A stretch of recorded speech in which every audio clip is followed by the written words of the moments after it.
nesse exato momento por baixo do Porto de Santos, e aqui em cima são milhares e milhares de toneladas de mercadoria sendo movimentada todo dia. E por essa via aqui, diariamente as pessoas atravessam para Vicente de Carvalho ou para o outro lado do Guarujá, ou então vice-versa para o Mercado Municipal de Santos. Esse mercado municipal ele foi construído no início do século XX para resolver o problema do abastecimento de alimentos na Vila de Santos.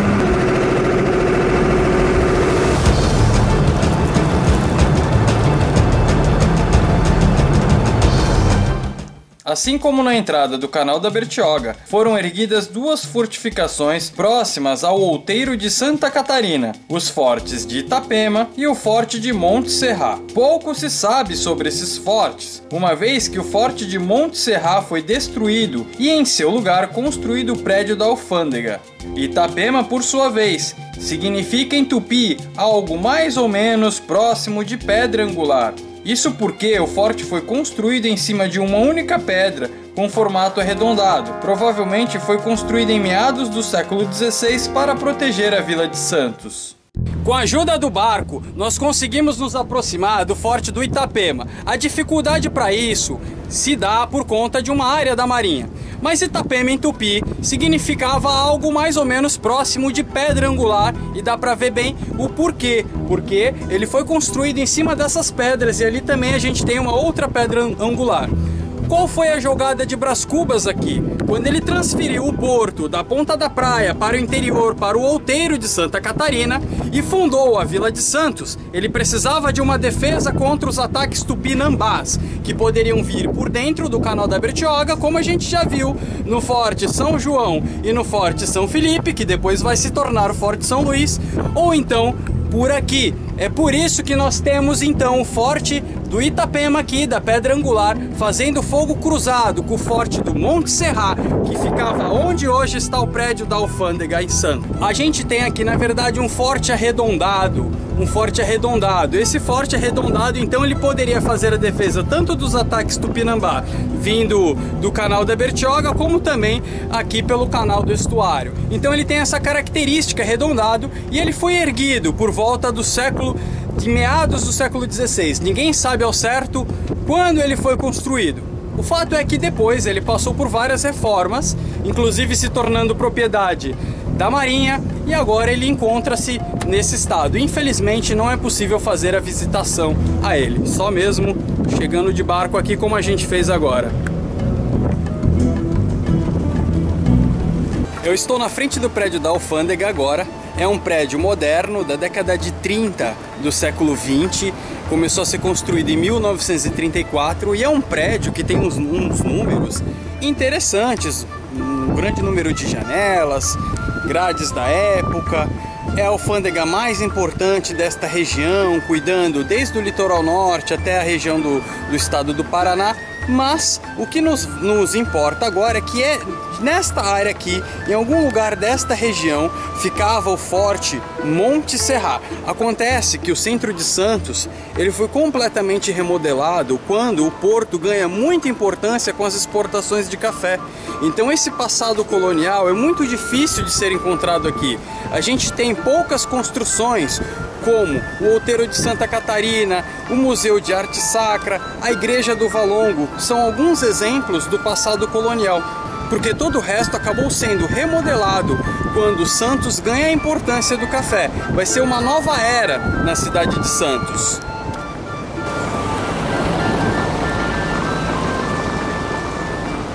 Com a modernização do Porto de Santos, os antigos trapiches eles foram substituídos por um cais, começando pelo Valongo e depois se estendendo até a região da Ponta da Praia. A gente teve o completo remodelamento do centro, então vai ser muito difícil a gente encontrar as características da era da Costa dos Fortes, mas a gente ainda tem alguns sinais, como por exemplo, vocês podem perceber como é próxima a região onde ficava o Forte do Monte Serrat, com o Outeiro de Santa Catarina, que está logo ali, e a Casa do Trem Bélico.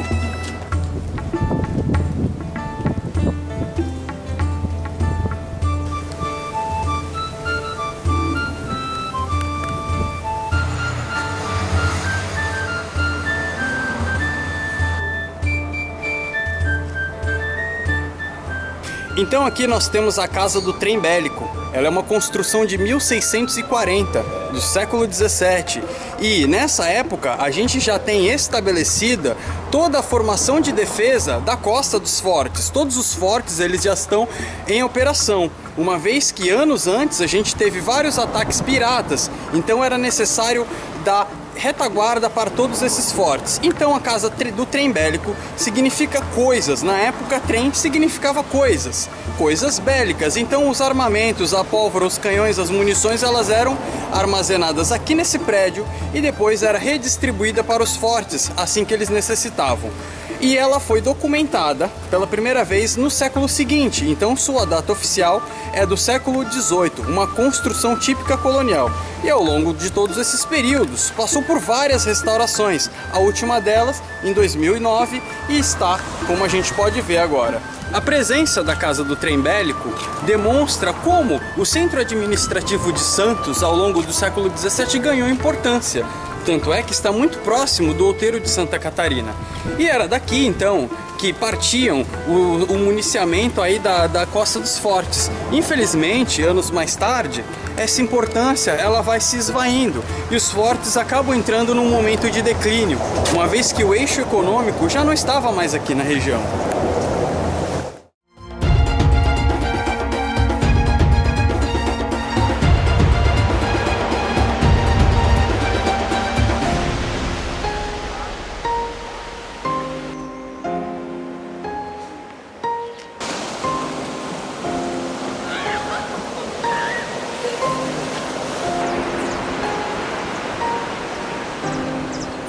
Eu tô agora na praia da Fortaleza, em Ubatuba, para contar um pouco da história da Confederação dos Tamoios. E Ubatuba era conhecido antes da chegada dos portugueses como Iperuígue, comandada pelo cacique Murubixaba Pindobuçu. Aqui foi uma das praias que foi palco da disputa por territórios, da disputa que vinha antes mesmo da presença dos portugueses e que vai culminar com a Confederação dos Tamoios.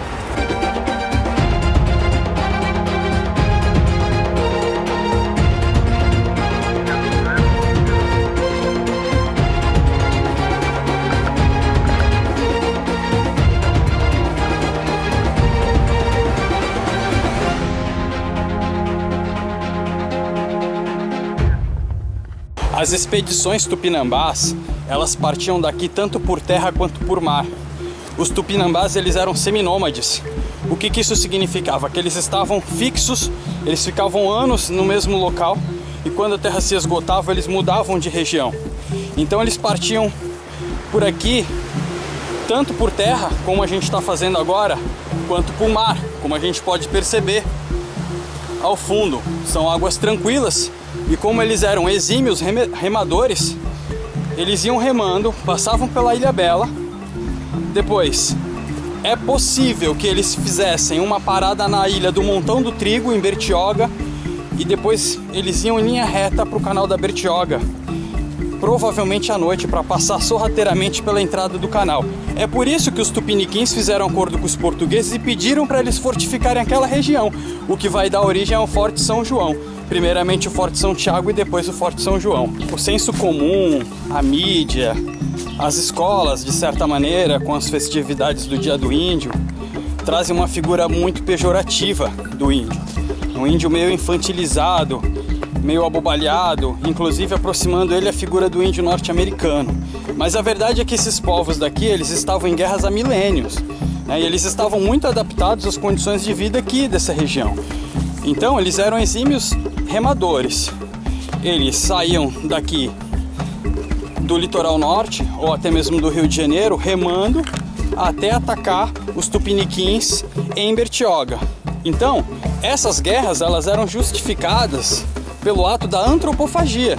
O que era o ato da antropofagia? Comer outro ser humano, guerreiros, né, em uma cerimônia.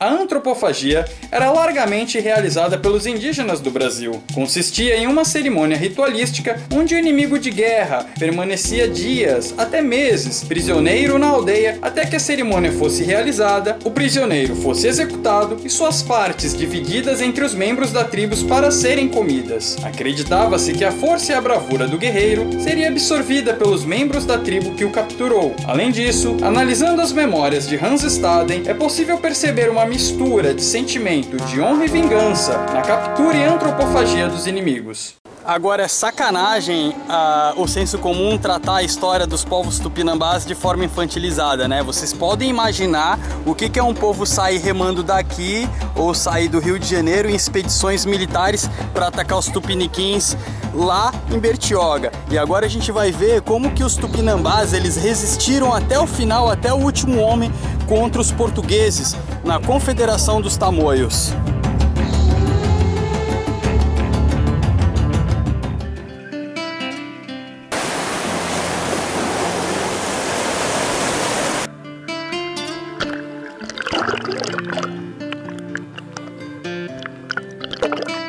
Desse ponto de vista, até que a vida de um náufrago não era tão ruim assim, né? Olha só o visual que eles tinham aí todo dia. Brincadeiras à parte, devia ser sim uma vida muito dura, e no século XVI e no século XVII foi o cotidiano de muita gente. As embarcações passavam por aqui e deixavam os náufragos, deixavam os degredados. Muitas embarcações afundaram, como foi o caso da embarcação de Leonardo Nunes, o padre, enfim. Então agora vamos dar sequência então a nossa jornada e vamos ver como que os tupinambás eles se aliaram, eles se juntaram na chamada Confederação dos Tamoios. Vamos nessa.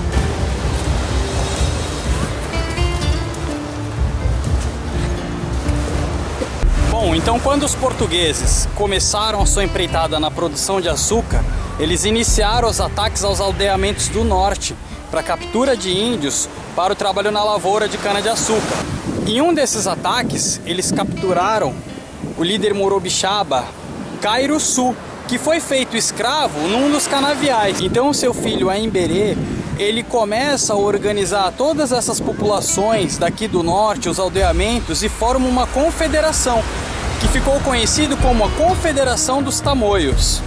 Por conta da Confederação dos Tamoios, os portugueses tiveram que organizar uma fortificação na entrada do Canal da Bertioga, por isso do Forte São João e do Forte São Felipe.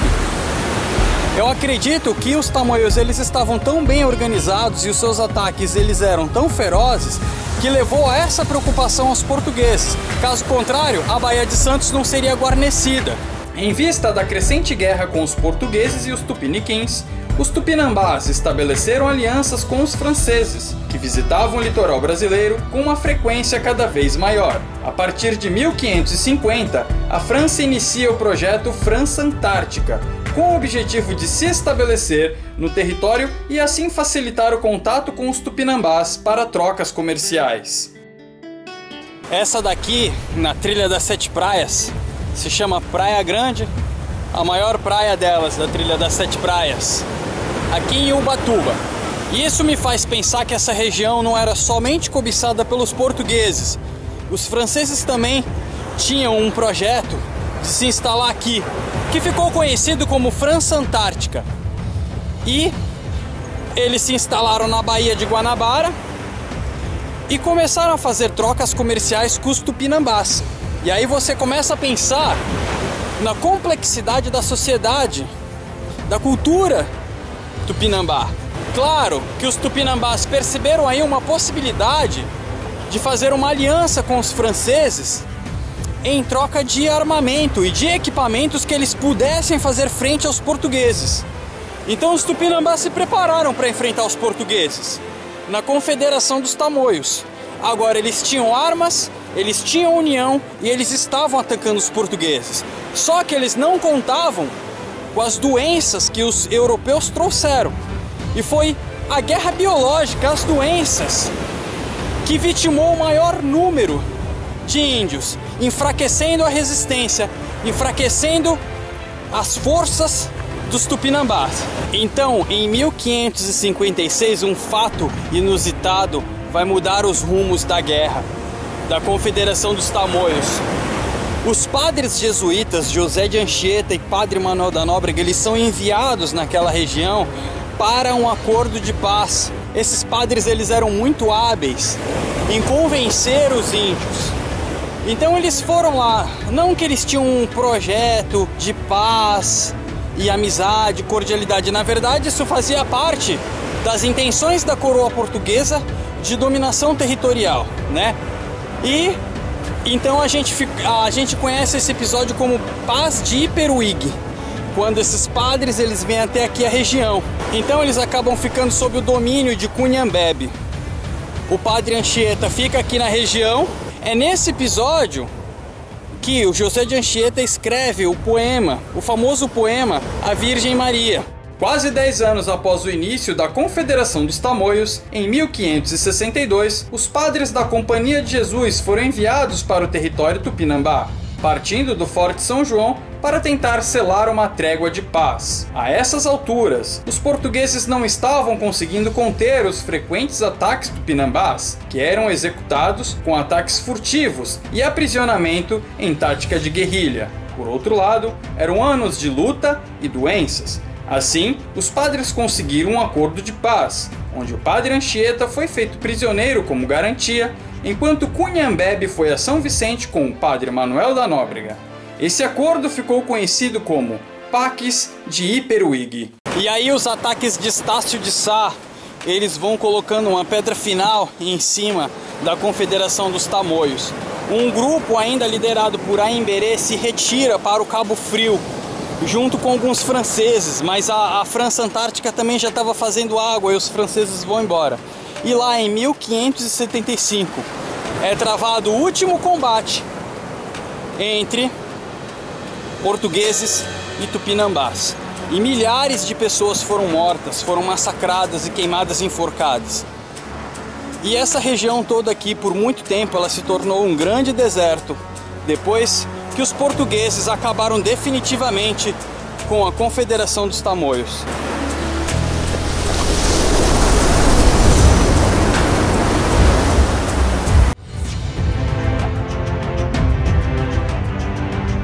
Essa era a segunda vez que Hans Staden visitava o Brasil e ele estava fazendo uma viagem sentido sul ao norte. A intenção dele e de toda a sua tripulação era conseguir reparar ou conseguir uma nova embarcação no Porto das Naus, em São Vicente, para poder seguir viagem. Acontece que um de seus tripulantes, Romão, ele se confundiu, ele achou que ele estava entrando em São Vicente, no Porto das Naus, mas na verdade era o litoral de Itanhaém. E era um dia chuvoso, era um dia de pouca visibilidade, e eles fizeram a curva para entrar na Barra de São Vicente, onde hoje é a Santos e São Vicente, e eles acabaram dando de encontro com as pedras aqui nesta região. Há certa semelhança sim, e é explicável por que o Romão ele acabou se confundindo. É por isso que provavelmente o Porto das Naus seja onde a gente encontrou as ruínas do engenho de Jerônimo Leitão. A gente pode imaginar o desespero dessa tripulação que naufragou aqui na região. Como era inverno, a água estava muito fria, então Hans Staden ele relata que tinha tripulantes correndo para lá e para cá para conseguir aquecer o corpo. E aí, andando por aqui pela região, eles encontraram uma vila e dessa vila eles seguiram andando até São Vicente. Os relatos de Hans Staden reforçam a ideia de que o Porto das Naus ficava onde realmente hoje está as ruínas do engenho de Jerônimo Leitão, porque pela semelhança geográfica e pela curva que a embarcação fez para ter batido nas rochas, e pela manobra que o Hans Staden descreve, não havia mais como voltar, então eles deram de cara com um paredão rochoso. Eles devem ter se acidentado em alguma parte daqui da Praia dos Sonhos ou da Praia dos Pescadores, fazendo uma curva semelhante à curva que a gente encontra ali em São Vicente, onde está mais ou menos a Ponte Pênsil hoje.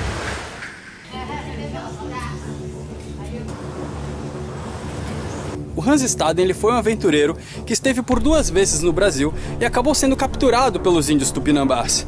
Quando ele conseguiu regressar para a Europa, os seus relatos ganhou muita fama e ajudou a fomentar o imaginário ao Brasil. Para a gente entender Hans Staden e a sua importância no contexto da Costa dos Fortes, a gente vai voltar no caminho que dá ao Forte São Luís e conhecer a morada de Hans Staden. Olha só, daqui já dá para ver o Forte São João lá do outro lado. Então a gente já consegue entender qual que era a estratégia do Hans Staden ficar aqui. Aliás, isso é muito óbvio, porque daqui, com mais 3 artilheiros, ele cuidava do Forte São Felipe, que era mais uma paliçada de madeira, e do Forte São João do outro lado, né, para prevenir os ataques contra os índios tupinambás. Então essa daqui era a vista do Hans Staden quando ele acordava de manhã cedo. Ele tinha que tomar conta da paliçada do Forte São Felipe e também do Forte São João, como foi contratado primeiramente por 4 meses e depois o seu período vai se estender aí por mais 2 anos, quando finalmente ele acaba sendo capturado pelos Tupinambá.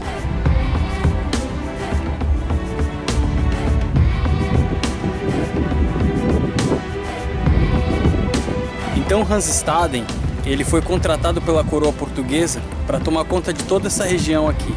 Na verdade, tomar conta da entrada do Canal da Bertioga, do Forte São João e do Forte São Felipe aqui.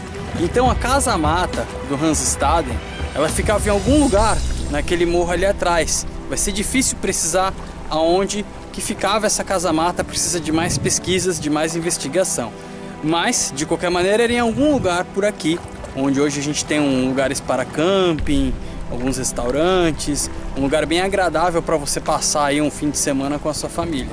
Mas era daqui, de algum lugar, que o Hans Staden, então, com mais 3 artilheiros, fazia a proteção do Canal da Bertioga. Então, atravessar o canal para lá e para cá, isso era uma rotina comum para o Hans Staden, né? Um belo dia, Hans Staden saiu para caçar e acabou capturado pelos índios tupinambás que estavam pela região. Ele conta em suas aventuras que os índios desejavam capturar guarás vermelhos e estavam escondidos em alguma ilha próxima à região, o que nos leva a acreditar que Hans Staden foi capturado no rio Itapanhaum, em Bertioga.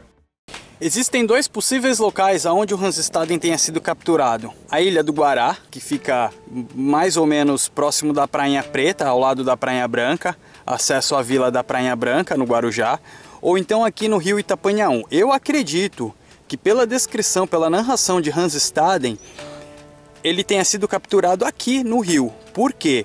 Porque ele saiu para caçar e nessa caçada ele foi capturado pelos índios que estavam escondidos numa ilha próxima.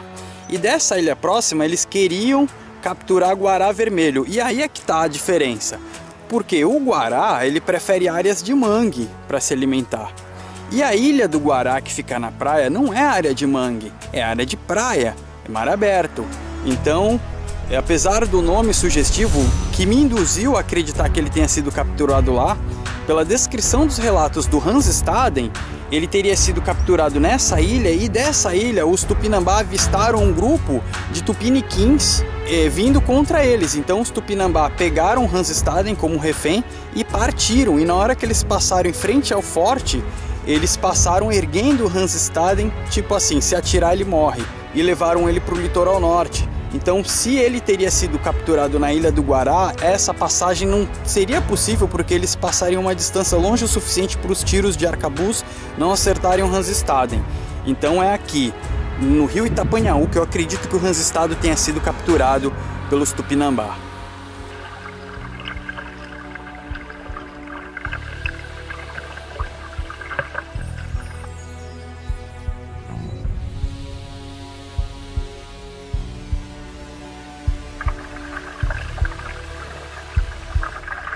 Atrás de mim eu tenho uma das ilhas onde o Hans Staden foi capturado.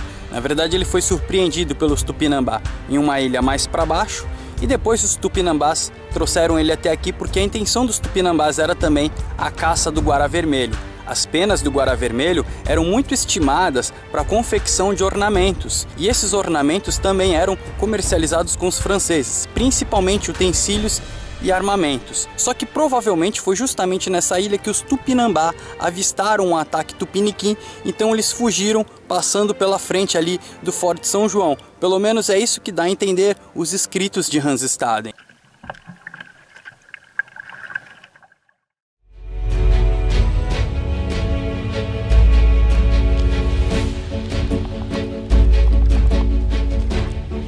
Santo Amaro tá logo ali na frente. Eu vou esperar uma brecha das embarcações. Como hoje é feriado e tem muito iate passando, eles passam numa velocidade considerável.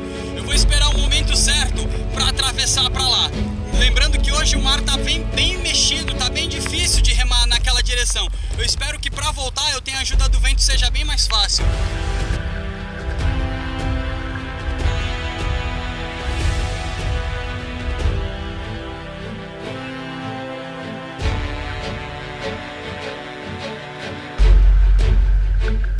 de baixo dá para ter uma ideia como era feita a proteção. Percebam que com uma embarcação é muito difícil atracar, né? Eu teria que usar embarcações menores e me aproximar muito das muralhas, aonde os soldados poderiam fazer a defesa com mosquetes.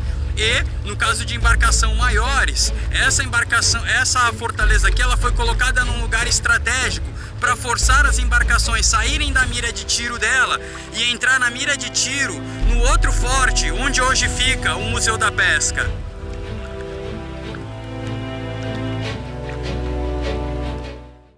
Quando Portugal decidiu pela ocupação da costa brasileira, através da colonização, precisou dar um ganho financeiro que arcasse com os investimentos das viagens marítimas. Assim, a coroa portuguesa recorreu à iniciativa privada para a instalação e manutenção de engenhos de açúcar. Por décadas, esse produto foi comercializado na Europa, gerando grande lucratividade. Um dos principais compradores do produto português eram os holandeses, que refinavam o açúcar e revendiam para outras regiões da Europa. Portugueses e holandeses foram bons parceiros comerciais por anos. Isso mudou devido a problemas na sucessão do trono português. Os problemas começaram quando o rei de Portugal, Dom Sebastião, desapareceu no Marrocos sem deixar herdeiros. O próximo na fila de sucessão era o seu tio, o cardeal Henrique de Portugal. Com a sua morte em 1580, aos 72 anos, uma grave crise de sucessão se abateu no reino e colocou fim à dinastia de Avis. Felipe II utilizou de suas tropas para assumir o trono. Encontrou alguma resistência, que foi derrotado na Batalha de Alcântara em 25 de agosto de 1580. Assim, Felipe II da Espanha foi coroado rei de Portugal como Felipe I em 1581. Neste momento, possessões espalhadas pelo mundo inteiro estavam nas mãos da mesma coroa, talvez o maior império que o mundo já viu. E isso trouxe problemas para Portugal, pois seus principais clientes eram inimigos da Espanha. Esse aqui é o acesso para o forte. A pessoa que vem visitar o forte, ela pega uma barca do outro lado, na ponta da praia em Santos. A barca é baratinha, é R$3 a viagem da barca, e faz esse acesso aqui. Já dá para ver por aqui que escalar não seria uma boa ideia, né? Provavelmente você tentar subir o forte ali, você seria alvejado por uma bala de mosquete, né? Então a ideia de um forte é justamente dificultar esse acesso, por isso que a entrada é tão pequena e a entrada é lateral. Vamos lá.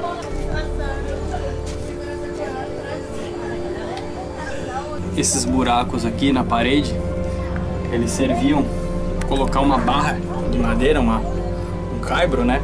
E assim a gente conseguir tampar essa passagem. Por isso que mais parece a entrada de uma caverna do que a entrada de um forte, que a ideia era mesmo dificultar uma possível invasão. Esse forte aqui, ele é diferente dos demais fortes que a gente está vendo na série, ele é mais complexo, por isso que se chama uma fortaleza. Logo de cara, a gente já se depara com o primeiro pavimento, que era para realizar o tiro tenso, ou seja, um tiro que é com muita carga, com muita força, em linha reta, para acertar o casco do navio. Mas não é só isso, esse forte, ele possui 2 patamares. A gente vai subir logo ali, e dali era possível fazer o tiro de mergulhão, ou seja, o canhão era virado para cima, para não acertar o casco do navio, mas sim acertar a parte de cima, que era muito mais frágil do que o casco, que era preparado para aguentar os tiros de canhões. A ideia aqui era que os navios se afastassem o máximo possível do fogo desse forte, ou seja, eles iam para outra margem, iam sair do vento, iam acabar parando na entrada do canal e seriam alvos fáceis para o forte da estacada. Por isso a importância do outro forte na outra margem. Então daqui eu tenho que imaginar a seguinte situação: um navio invasor, os piratas, enfim, que a gente vai ver logo em breve, eles teriam que entrar por esse canal aqui, fugiriam do fogo desse forte, fugiriam também do fogo do fortinho do Góis, que está mais ali à frente, e obrigatoriamente eles entrariam no fogo do forte da estacada, que estaria lá na outra margem, onde é o Museu da Pesca atualmente. Então agora a gente vai subir para o próximo pavimento, da onde eram realizados os tiros de mergulhões. E depois disso também a gente vai ter as edificações da fortaleza, que foram construídas aí ao longo do século XVIII.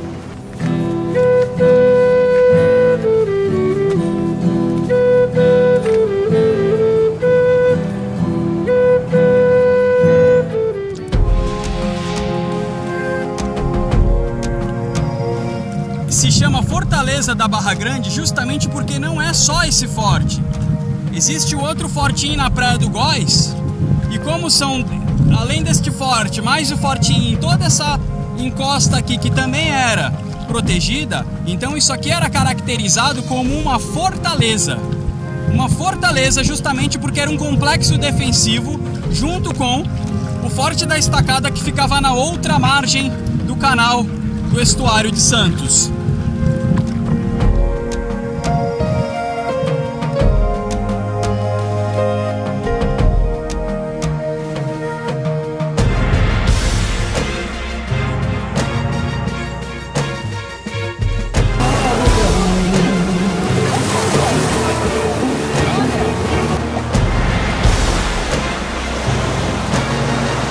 Esse aqui é o Forte do Góis, que compõe a Fortaleza de Santo Amaro. Uma vista desatenta e você deixa passar porque o mato cobriu. Mas a gente consegue perceber aqui a mesma arquitetura que a gente viu lá no Forte São Luís. Veja só, tem uma guarita aqui, o beiral arredondado, enfim. Então essa aqui é mais uma amostra arquitetônica do período colonial. O planejamento feito pelo Antonelli na Barra Grande foi muito interessante.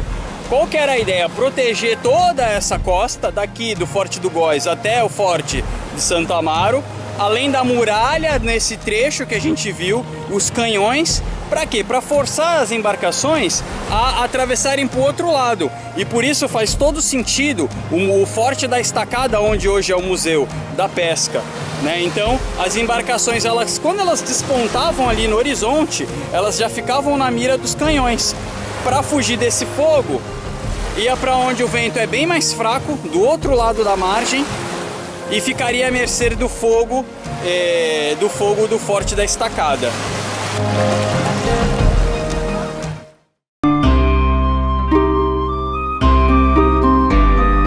Então, pessoal, esse aqui é o Portal de Colônia. É uma cidade que começou com uma fortaleza erguida pelos portugueses no século XVII, e ao longo da história houve uma grande disputa entre Portugal e Espanha pelo domínio dessa região aqui, porque é justamente a região oposta à Argentina, a Buenos Aires, e que fazia a proteção do Rio da Prata, porque no passado esse rio ele foi muito cobiçado por conta que era uma forma de escoar as mercadorias que vêm da América pelo Rio da Prata.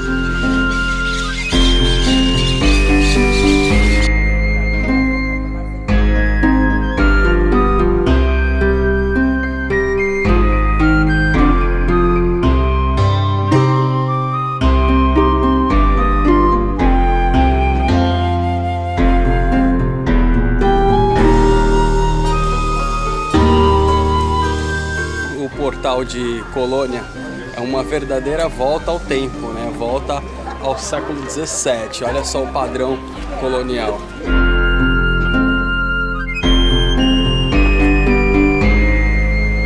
Olha só, dá para perceber um detalhe interessante. Aqui provavelmente se encaixava uma viga de madeira, e a viga ela encaixava aqui e descia e fechava o portão da cidadela aqui, da cidade da Fortaleza de Colônia.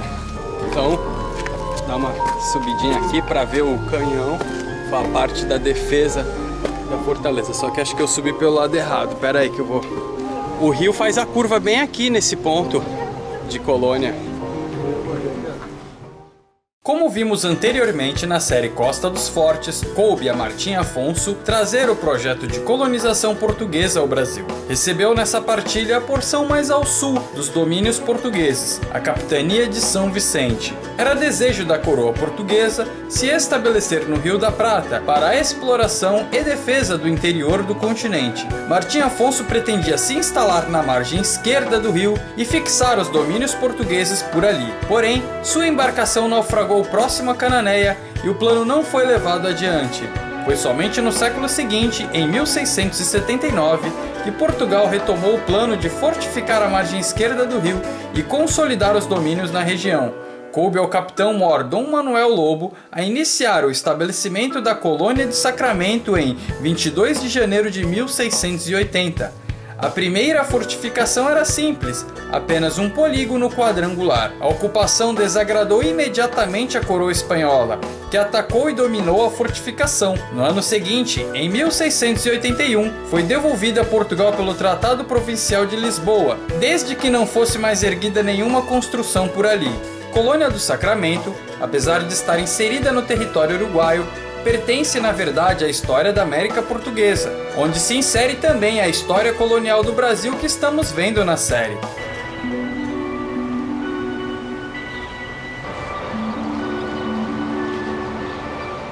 Agora vocês imaginam um contexto, grandes navegações, mais ou menos fantasiando um pouco como Piratas do Caribe, né? E aí você numa fortificação dessa aqui, esperando a todo instante por um ataque inimigo, porque era isso que acontecia, era isso que a pirataria fazia, e era assim que as coroas defendiam as suas posições. Para Portugal era muito importante garantir esta posição aqui, porque, como eu disse anteriormente, o Rio da Prata era uma forma de escoar as riquezas. E do outro lado, lá daquele lado, a gente tem Buenos Aires, que era a concessão da coroa do vice-reino da Prata, que era a parte da Espanha. Então essa região aqui, ela foi disputada ao longo da história entre essas duas nações, inclusive entre a Inglaterra também, em um determinado período da história.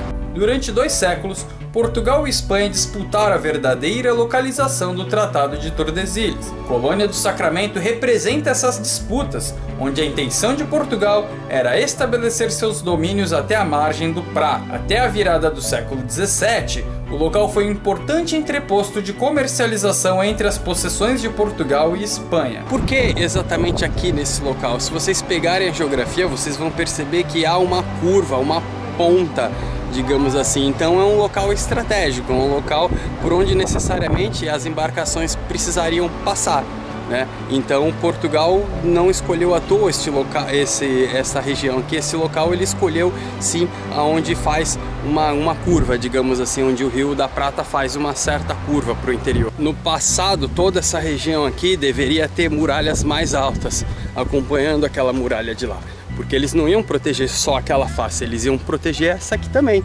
Então dá para perceber os resquícios, o que restou das muralhas de proteção de Colônia do Sacramento.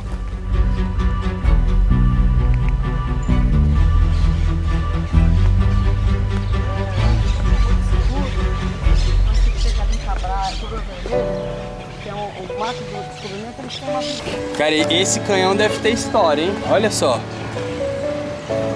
Quanta guerra ele já deve ter passado. Quando o rei II da Espanha morreu e não deixou herdeiros, uma grave crise na Europa se instalou, pois subiu ao trono o Duque de Anjou, neto de Luís XIV. Tamanho poder, com as coroas da França e da Espanha aliadas, gerou temor na Inglaterra e nas demais nações da Europa. Em 1701, teve início a Guerra de Sucessão Espanhola, que acabou se estendendo também para a Colônia do Sacramento. Após o Tratado de Utrecht, a colônia voltou para Portugal em 1715. O tratado não definiu claramente quais eram os limites dos domínios portugueses. Para os espanhóis, o território era importante e cabia aos portugueses somente o perímetro da fortificação. Para os portugueses, toda a banda oriental do rio pertencia à sua coroa. Para resolver a questão, foram enviados ao local os padres jesuítas Diogo Soares e Domingo Capaz. O segundo logo regressou, mas Diogo seguiu com sua missão de fazer o levantamento topográfico da região. Depois disso, a coroa espanhola conseguiu manter a população de Colônia reclusa no perímetro delimitado pela artilharia da praça. A disputa por Sacramento seguiu pelo século XVIII, marcado por conflitos e tratados, para finalmente pertencer definitivamente aos domínios espanhóis, mas não por muito tempo.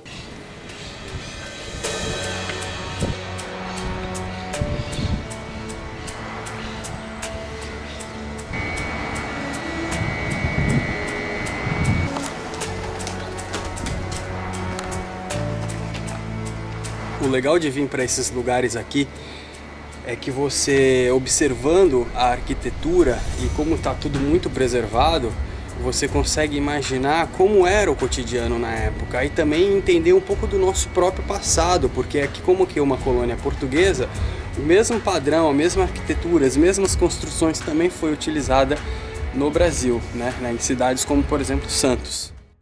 A gente pode perceber que a Vila de Santos e a Vila de São Vicente possuíam 3 acessos pelo mar: pelo canal de Bertioga, pelo estuário do Porto de Santos e por São Vicente, onde hoje atualmente temos a Ponte Pêncil. E a gente percebeu também que a entrada desses canais, o da Bertioga e o estuário de Santos, estavam muito bem protegidos, com o Forte São João, o Forte São Felipe e a Fortaleza de Santo Amaro, e mais o Forte da Vila e mais o Forte do Góis, enfim. É de se supor que a entrada da Vila de São Vicente também fosse fortalecida.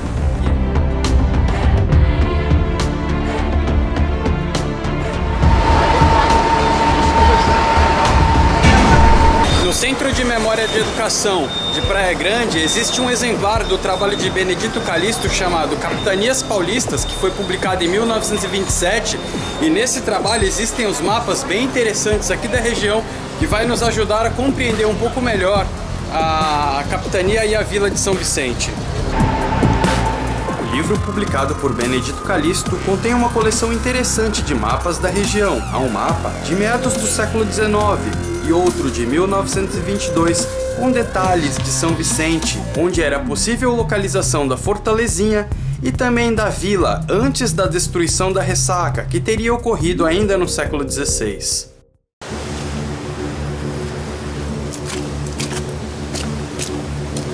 Virando à direita da Ponte Pêncil, tem casas, né, tem moradias, e no final da rua você chega na entrada do Parque do Xixová. Então, como pertence à Fundação Florestal, tem todo um trâmite para você poder entrar. Então eu desci aqui nas pedras para tentar ter o ângulo, mais ou menos o ângulo de visão da onde seria a Fortalezinha, apontada por Benedito Calixto, e fiz esse acesso aqui agora, que é o acesso que o pessoal do surf faz.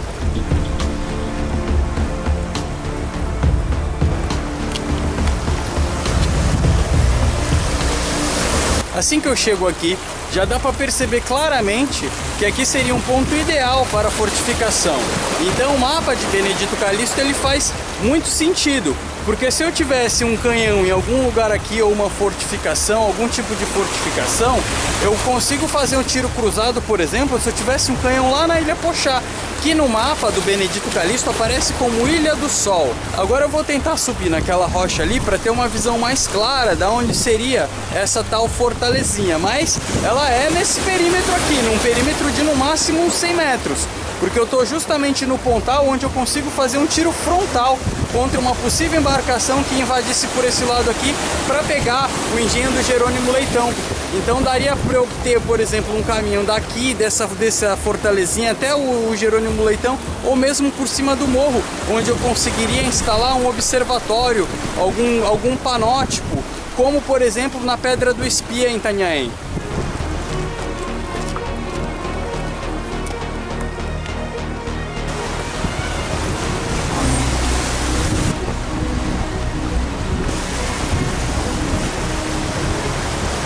Olha só que legal e como a gente consegue observar já a estratégia de defesa.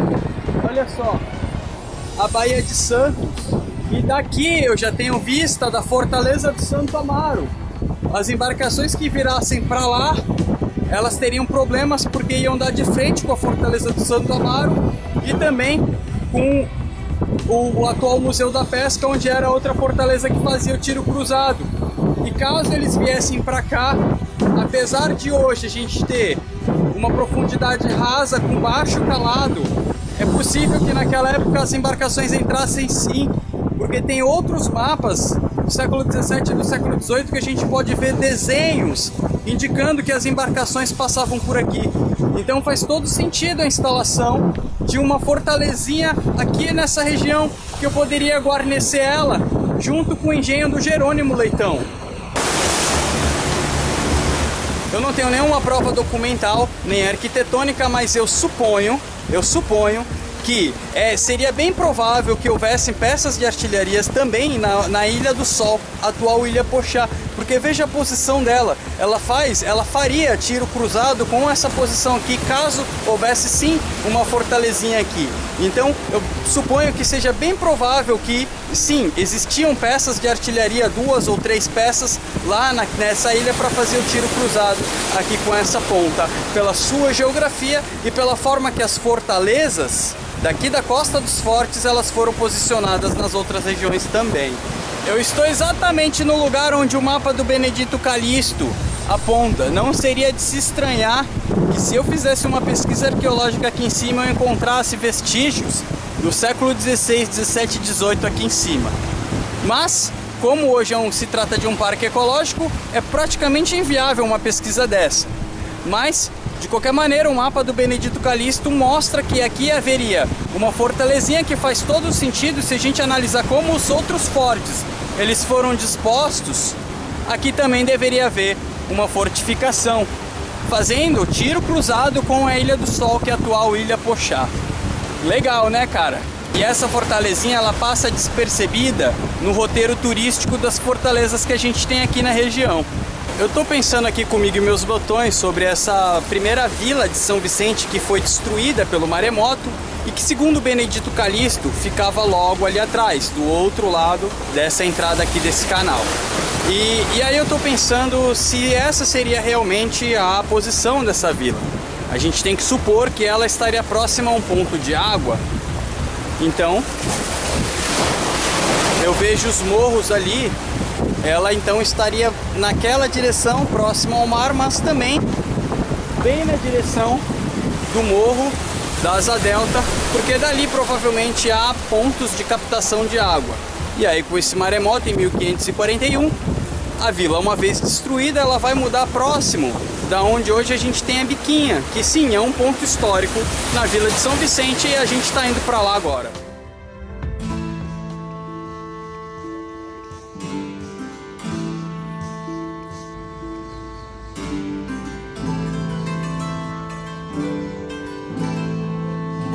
Essa daqui é a Biquinha, em São Vicente, é um dos pontos turísticos mais conhecidos aqui da cidade, mas no passado era muito mais do que isso.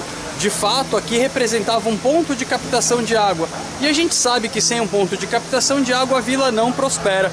Então, depois da destruição do maremoto com a mudança da vila de local, então esse aqui era um ponto fundamental para a prosperidade da vila. E agora a gente vai conhecer a igreja matriz, logo ali em cima, coisa de 150 metros de distância daqui. Então por aí a gente sabe que esse aqui era um ponto importantíssimo de captação de água para a vila de São Vicente.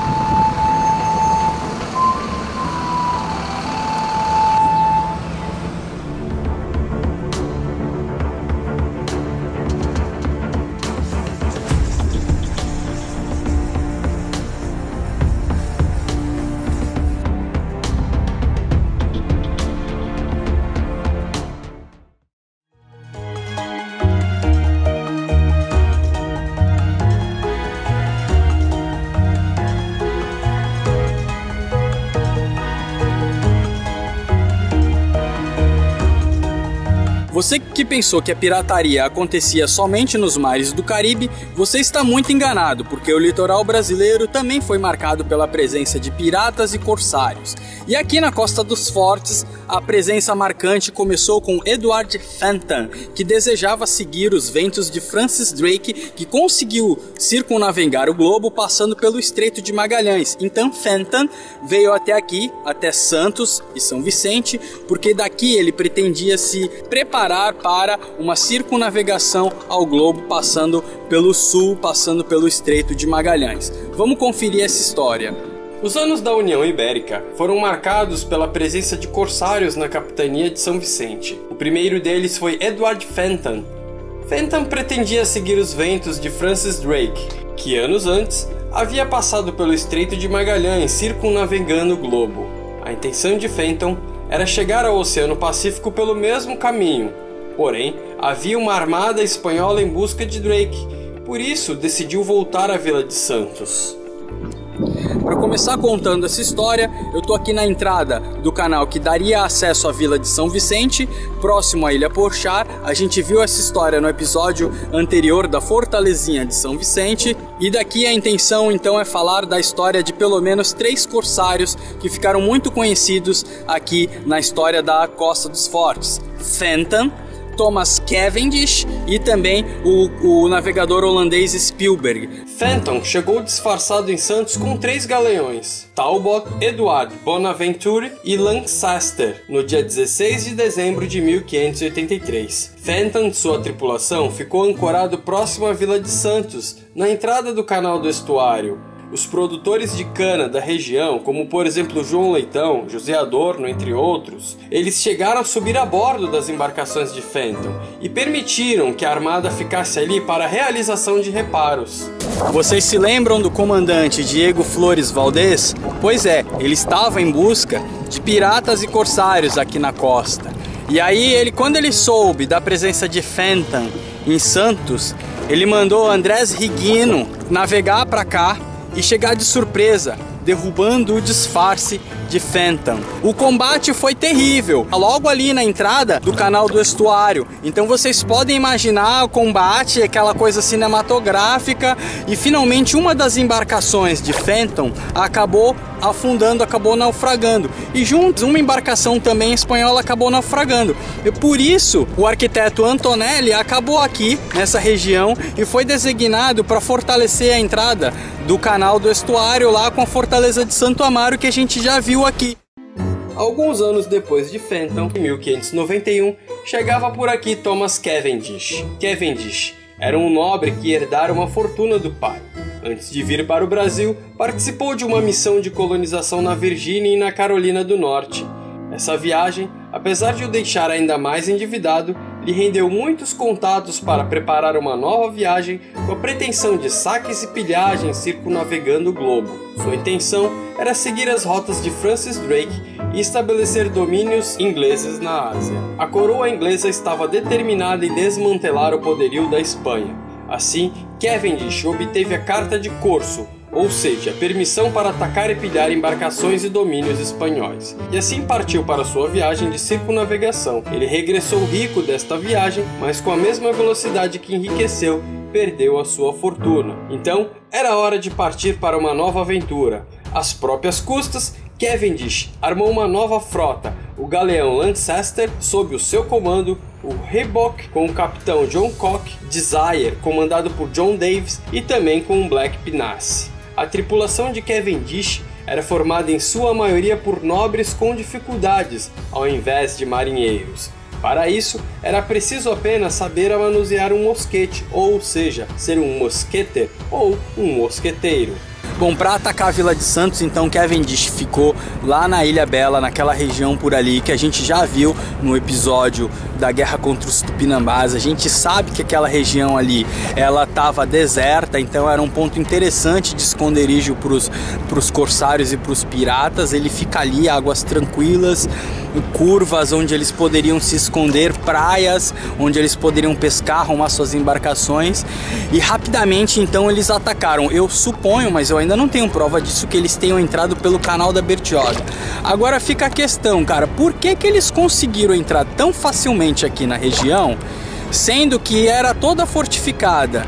A gente percebe aí então um certo desleixo, ou já um certo declínio nessa região aqui, né? E então a gente tem aí a Fortaleza de Santo Amaro enfraquecida, o Forte São João e o Forte São Felipe enfraquecido, tanto que o Cavendish, se ele não entrou pelo rio Bertioga, ele entrou pelo canal do estuário. E ele acabou pegando as pessoas de surpresa na missa. Tava todo mundo rezando e ele pilhando e atacando.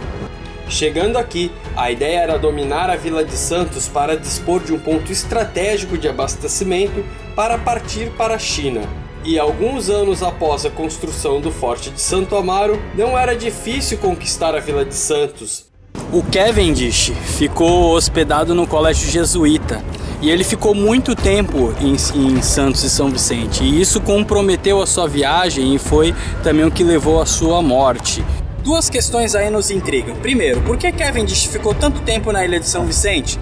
Segundo, por que só a Vila de São Vicente foi queimada após a saída de Cavendish. Bom, primeiro a gente deve imaginar que o Cavendish tinha motivos muito fortes para ficar aqui e não só reparar suas embarcações, porque o tempo que ele permaneceu era mais que o suficiente para reabastecimento e também para reparos. A gente sabe que antes mesmo da colonização portuguesa aqui no litoral e principalmente aqui na Costa dos Fortes, a gente já tinha informações da presença de ouro, e é o que os índios vão relatar a Cavendish. Em determinado momento, quando ele estava hospedado no colégio jesuíta, ele foi surpreendido por 2 índios insatisfeitos com a presença portuguesa. É claro, os portugueses escravizavam os índios. E ali Cavendish se deu conta do quão complexa é essa história, e através desses 2 índios ele ficou sabendo de um lugar que provavelmente oferecia aí minas de ouro, exploração de ouro bem antes das Minas Gerais que a gente conhece na história. Então Cavendish tinha bons motivos para permanecer. E segundo, por que só a Vila de São Vicente foi queimada? Será que José Adorno e os demais donos de engenho tinham algum tipo de acordo com os corsários? Isso a gente não sabe, mas com certeza eles tinham algum vínculo sim com os ingleses e curiosamente a vila acabou sendo poupada. E Cavendish então parte para o Estreito de Magalhães. Acontece que o fato de Cavendish ter demorado tanto assim na ilha de São Vicente custou caríssimo para sua empreitada. Muitos dos seus homens acabou falecendo de frio na tentativa de atravessar o Estreito de Magalhães. E essa história foi relatada por um marinheiro que estava a bordo chamado Knife, Anthony Knife. Então, quando Cavendish decidiu atravessar o Estreito de Magalhães, ele pegou um inverno muito rigoroso e ele acabou tendo que voltar.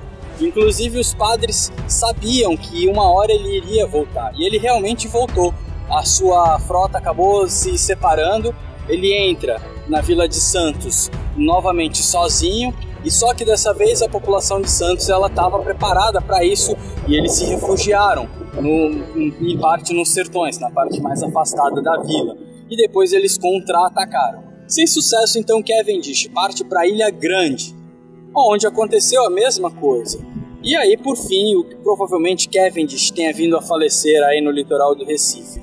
Ou seja, sua permanência aqui na Ilha de São Vicente, na Vila de Santos, na Vila de São Vicente, ela arruinou completamente a sua tentativa de circundar o globo. Então, a gente imagina que ele tinha fortes motivos para permanecer aqui. E acredito que esses fortes motivos eram a informação que havia, sim, minas de ouro aqui na região. Outro inimigo de Santos foi o corsário holandês Spilberg, que comandava 5 navios. Em 1615, esse corsário invadiu os engenhos da região, incluindo São Jorge dos Erasmos e engenho de Jerônimo Leitão. Houve um combate entre os moradores e os holandeses. Alguns corsários foram mortos e muitos ficaram feridos. Vencido, Spilberg seguiu sua viagem rumo ao sul. Anos mais tarde, em 1615, a gente teve a visita aqui na região de Spilberg, um corsário holandês que acabou destruindo o engenho de Jerônimo Leitão, colocou fogo e hoje a gente só tem as ruínas dele.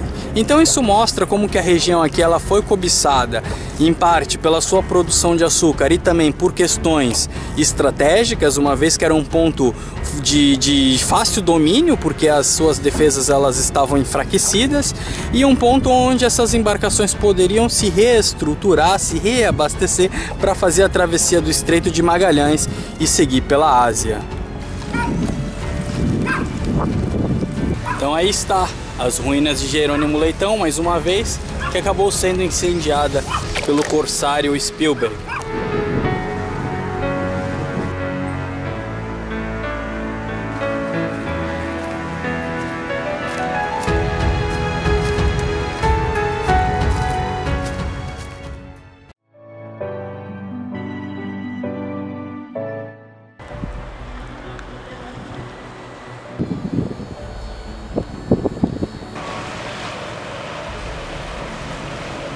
A fortaleza de Santo Amaro já não era mais capaz de defender essa região. O seu equipamento bélico estava muito defasado e com a chegada aí da Primeira Guerra Mundial isso ficou muito evidente.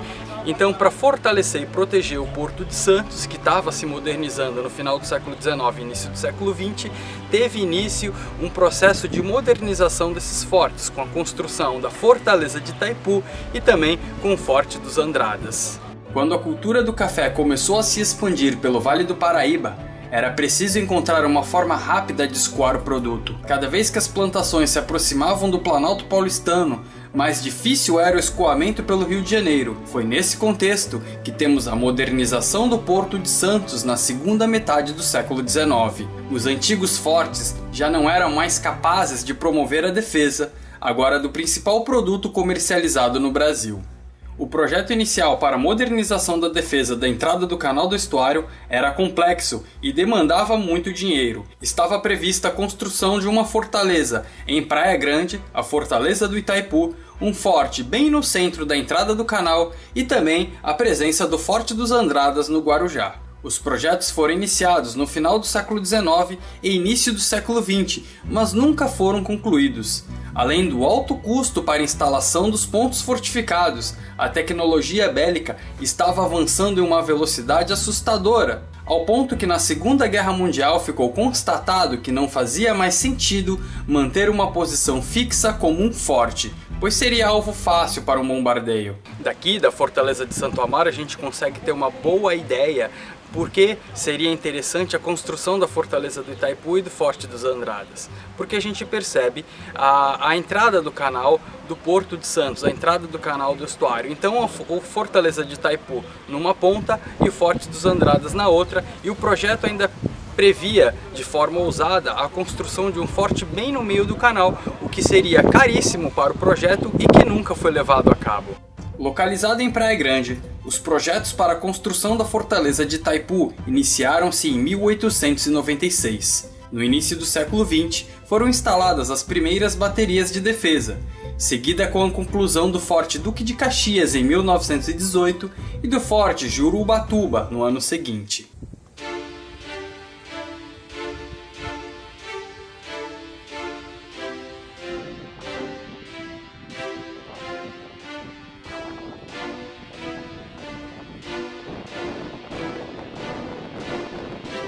Esse daqui é o Forte dos Andradas. A caminhada começa na praia do Manduba e a gente vai fazer uma caminhada de cerca de 3 quilômetros para conhecer a antiga estrutura que fazia a defesa do Porto de Santos na primeira metade do século XX.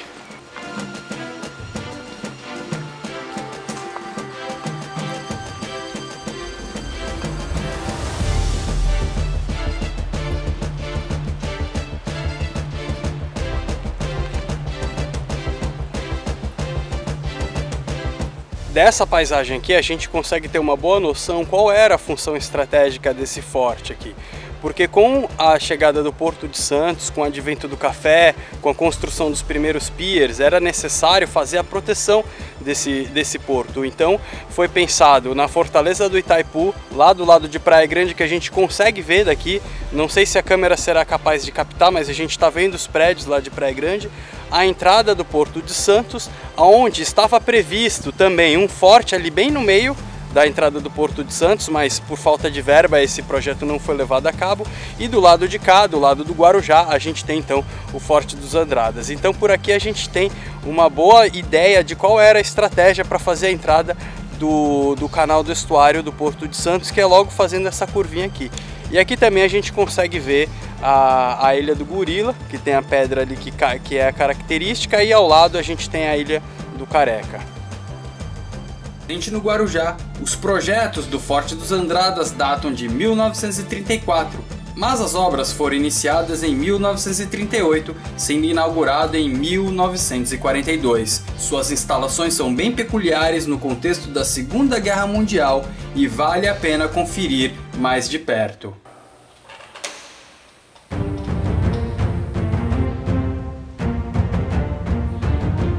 A gente vai entrar agora literalmente num bunker. São 300 metros de túnel feito com cimento queimado da época. E olha que legal, que estrutura, não tem uma rachadura nessa estrutura da época e tá aqui há décadas. E ele daria acesso aos ombuzeiros que estão lá em cima, que são tipo canhões responsáveis pelo tiro de parábola. E aqui embaixo a gente tem um verdadeiro complexo com banheiros. A gente vai caminhar 200 metros para frente e mais 100 metros para os lados, formando uma espécie de T. Muito louco, hein? Essa passagem aqui é cenário de filme.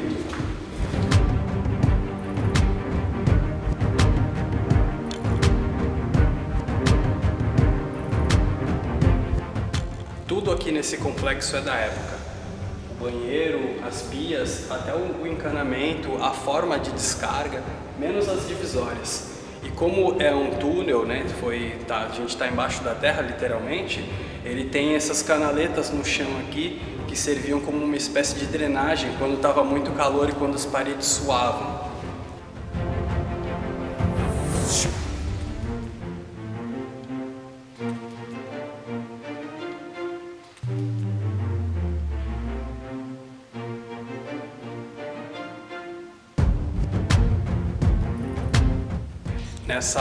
Nessa parte aqui a gente tem a caixa d'água. Repare que a caixa d'água está muito bem protegida. Mais à frente ali tem um compartimento parecido com esse, que é onde ficava o óleo diesel. E a gente tem também um sistema de trilhos que transportavam as munições para os locais. Então a gente consegue acompanhar os trilhos indo pelos corredores e também aqui para o elevador que levava lá para o obuseiro aqui à frente. Só para você entender. Esse daqui é um 280mm da empresa Krupp alemã e a gente percebe a diferença dele para um canhão. Esse aqui é um obuseiro para fazer o tiro parabólico de alcance de 12 km, justamente porque o cano dele é menor. O cano, se fosse um canhão, o cano dele seria mais comprido. Mas esse daqui, ele está conectado àquela estrutura que a gente viu lá embaixo. E a munição, ela chegava do paiol pelo elevador que a gente viu lá embaixo, saía do paiol pelos trilhos, pegava o elevador, saía aqui, e aqui então seria possível a recarga do obuseiro. A gente teria aqui essas roldanas para calibrar o tiro, e o cálculo saía da sala de telemetria, que era feito por um militar matemático de alta graduação. Então aí o cálculo já vinha pronto daqui, e a munição abastecia o obuseiro, e o obuseiro fazia o tiro de parábola para tentar abater aí uma possível embarcação inimiga na costa aqui do Porto de Santos.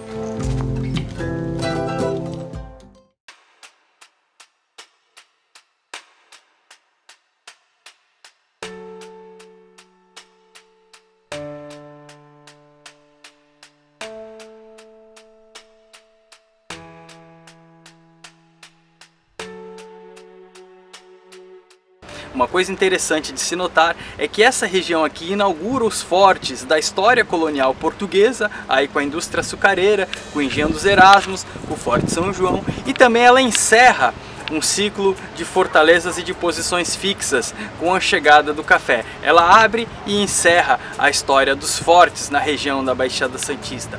E eles não deixam de contar essa história. É um registro arquitetônico que deveria ser aproveitado pela população da região e pela população do Brasil de uma forma geral, para saber quem nós somos, nossas origens e o que nós deveremos fazer daqui para frente.